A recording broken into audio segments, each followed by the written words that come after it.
So 1.5b, guys, this is also going to be on your quiz. You'll have one or two questions like this. You already know how to do this. This is solving equations with complex numbers. What that means is you are going to have a quadratic to where you have to solve the quadratic and you're going to have a negative underneath the radical. That's the only difference. So you can use the even root property, meaning you can take square root to both sides. You can complete the square. You can use the quadratic formula. What's going to be different from what you have done up until this point is you're going to have a negative underneath the radical. Now, if it just says to solve, these are the three methods you can use. If it says solve using the quadratic formula, then that's what you need to do. But if it just says solve and it's a quadratic, go ahead. What you do know that won't happen is you won't be able to factor. You won't be able to factor. So what in this case, what would you guys do? Square root of both sides, okay? So let's take the square root of both sides. So I have x minus 2 equals, what goes in front of my plus or minus? Good, plus or minus, and you have the square root of negative 20. And then what's my next step? We're going to add 2, perfect. So you guys end up with x equals 2 plus or minus the square root of negative 20. Do we leave a negative underneath the radical or a perfect square? No, so you just have to go through a little extra simplification here. 2 plus or minus, this is negative 1. If you want to leave it all into the same radical to simplify, it's fine. Times 4 times 5, right? What is the square root of 4? 2. What is the square root of negative 1? I. So this answer is x equals 2 plus or minus 2i square root of 5. For your quiz, guys, I'm telling you, your quadratics that say to solve, you should get a negative underneath the radical. This is the whole point of this section, is understanding and bringing in the fact that we have now imaginaries to deal with. All right, same thing with 2. This is set up for us to do what? To square both sides, all right? So take the square root of both sides. So I have 3x minus 1 equals plus or minus, thank you, plus or minus the square root of negative 48. What are the two things you're going to have to do in order to get x all by itself? Add 1 and divide by 3. Perfect. So I'm going to add 1. 3x equals 1 plus or minus the square root of negative 48, and then divide by 3. Perfect. So x equals 1 plus or minus the square root of negative 48 over 3. You're close to simplify, but you're not all the way there. So what are we going to break down inside of negative 148? I have a negative 1, and then I feel like we see 48 a lot, guys. What's the biggest perfect square in 48? 16 times what? Perfect. So x equals, what is the square root of 16? 4. What is the square root of negative 1? I. So 1 plus or minus 4i square root of 3 over what? 3. Perfect. Exact same thing you just did on your test on Thursday, right? Same exact thing. The only difference is now there's a negative underneath the radical. All right, let's go to number 3. 2 ways. It says to solve it. So there's 2 things you can do. Complete the square or solve using the quadratic formula. What do you want to do? Quadratic? I'll do the quadratic for 3 and then I'll complete the square on 4 so you can see both. All right, if we're going to use the quadratic formula, what do we have to make sure of? Everything's on one side, set equal to 0, and we're in the correct order, right? So that all has occurred. So A is 1, B is 1, and C is 5. So we have x equals, our quadratic formula, wow, is negative b. So negative 1 plus or minus the square root of b squared, so 1 squared, minus 4 times a, which is 1, times c, which is 5, all over 2 times a, so 2 times 1. So simplify, negative 1 plus or minus 1 squared is 1, minus, what's 4 times 1 times 5? 20, all over 2. So simplify a little more. I have negative 1 plus or minus the square root of negative 19 over 2. What do I have to remember? What's wrong here? I can't have a negative underneath. This is negative 1 times 19. What is the square root of negative 1? I. So I have x equals negative 1 plus or minus. The I comes out in front. Square root of 19 over 2. Questions on that? You guys all right? All right, let's look at then number 4. Again, can we use the quadratic formula for this? Absolutely. You can use the quadratic formula or completing the square. I'm going to go ahead and complete the square. Some of you on your test, you did not divide by either a negative or the whole number out in front to make sure, because when you complete the square, that first a term, the number in front of x squared, has to be a positive 1. So how do we complete the square? Well, first thing I'm going to do is say x squared plus 3x plus my box equals, when I move positive 10 to the other side, what does it become? Negative 10 plus your box. So to complete the square, we take our b term, which is positive 3, and we do what? Divide it by 2. Perfect. So my parenthesis on the left-hand side is x plus 3 over 2 squared equals, how do I figure out what goes in the box?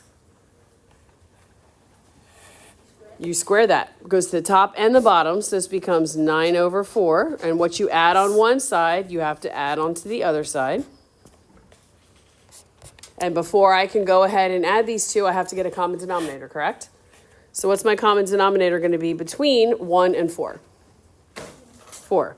So if I change this on the bottom, I multiply the bottom by 4, then I'm going to go ahead and multiply the top by 4. So I get negative 40. Everybody with me? So what is negative 40 plus 9? Negative 31 over 4. How do I solve from here? I'm going to take the square root of both sides. Good. When I take the square root of both sides, I have x plus 3 over 2 equals, what goes in front of my square root? Plus or minus. Good. I have the square root of negative 31 over what number? 2. Perfect. Now, how do I get x all by itself? We're going to subtract 3 over 2. So x equals negative 3 over 2 plus or minus the square root of negative 31 over 2. And then what's the last thing I have to do? I got to take out that negative. That negative underneath my radical, guys, it cannot stay there. When I take out the negative 1, what letter comes out? I. So x equals negative 3 over 2 plus or minus I square root of 31 over 2. Since they both have the same denominator, if you wanted to write it as negative 3 plus or minus I square root of 31 over 2, you're welcome to for your quiz. WebAssign wants it split up. If you want to keep it split, keep it split. If you want to put it together. Doesn't matter. All right, let's do these last few, and then we're done. What do you think we should do with number 5? Okay, this is, you guys, anytime you had this, you wanted to break this down into x plus 5, x plus 5. And I kept telling you that can't. It's not what x plus 5 times x plus 5, it becomes a trinomial when you multiply it together. I have just one variable and it's squared, so I'm going to move 25 to the other side. When I do that, what does it become? It becomes x squared equals negative 25. Now, how do I solve this? Square root of both sides. When you take the square root, guys, what goes in front of your answer? Plus or minus. Think about this. This is negative 1 times 25. Lots of us forgot our plus or minus on our last test. So this becomes x equals, what is the square root of 25? 5. So 5. And then what is the square root of negative 1? I. If you guys tell me the answer to this is plus or minus 5, you're going to lose 9 out of the 10 points that it's worth. This is an imaginary solution. There is a huge difference between positive and negative 5 and positive and negative 5i. Please make sure of that.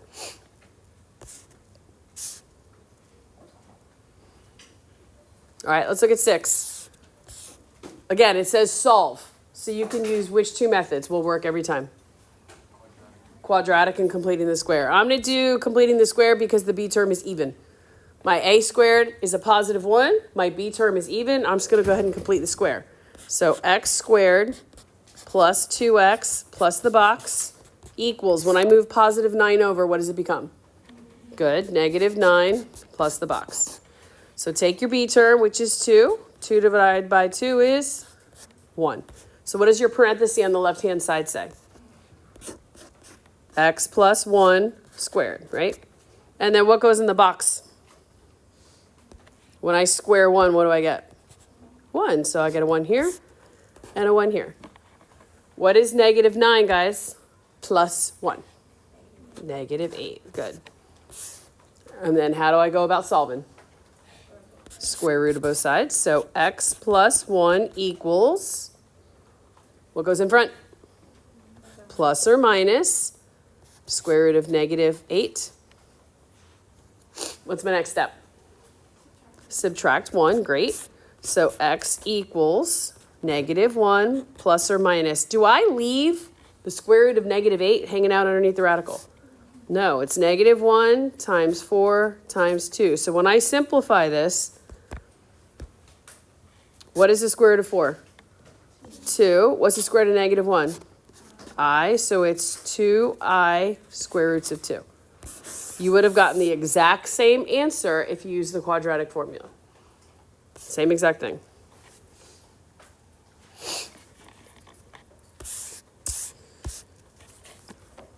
How many variables do you see here? On number 7. There's just one variable that I visually see. It's squared, but you have just one x.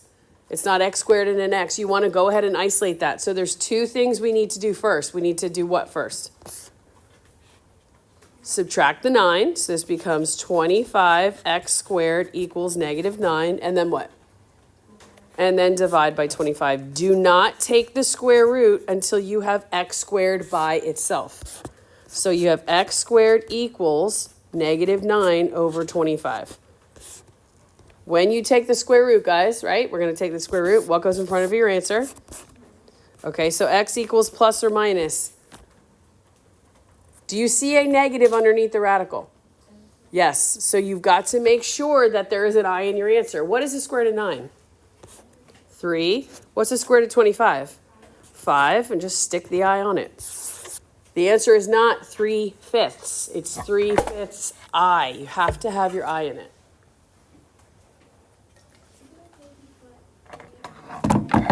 3i over 5 is fine, or yeah, just don't put it in the denominator. Remember, i's are never in the denominator, so if you just put like 3i over 5 is fine, or if you just stick it behind, but don't put it in the denominator. All right, last one, and then we're done. Again, grading, looking at this. A lot of you did this. Are you allowed to distribute 3 into here? No. Guys, we've never done that. Why can't you do that? Because this parenthesis is squared. They're telling you there's 2 of them. You cannot just distribute randomly. You have to follow your math rules. What is the first thing I need to do here? I have to divide both sides by 3, correct? So this becomes x minus 1 squared equals negative 16 over 3. This is all of that stuff from chapter P coming in a problem like this. How do I get that squared to go away? Take the what? Take the square root. When I take the square root of both sides, I get x minus 1 equals. What goes first? Plus or minus. Okay, good. What is the square root of negative 16? So 4i over what? The square root of 3. Can I leave my answer like that? No, I'm going to have to fix it at the end. But there's one step I need to do before I go ahead and rationalize. And what is that? Add 1 to both sides, okay? So you end up having here, guys, x equals 1 plus or minus 4i over the square root of 3. You cannot have that square root of 3, so what do I need to do to the top and the bottom? I have to go ahead and multiply top and bottom. So I have x equals 1 plus or minus, what does my numerator become? 4i square root of 3 over what? 3. If you wanted to have everything over the same denominator, what would you have to do? Or is it okay if I do this?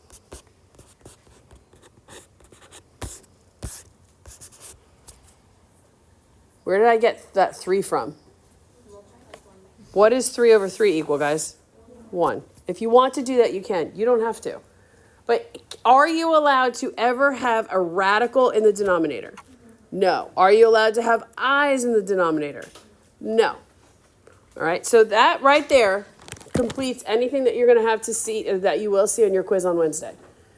So I'm going to push the web assigned date. Is it due? Is it still due tomorrow? Okay, I'm going to push it to I want you to work on it and complete it by the end of class. I'll push it to be due Wednesday morning, but I would like by the end of class tomorrow, you guys to have it submitted. You guys can work on it tomorrow in class, and I'll also put up some review stuff so you can work on that as well. Everybody good?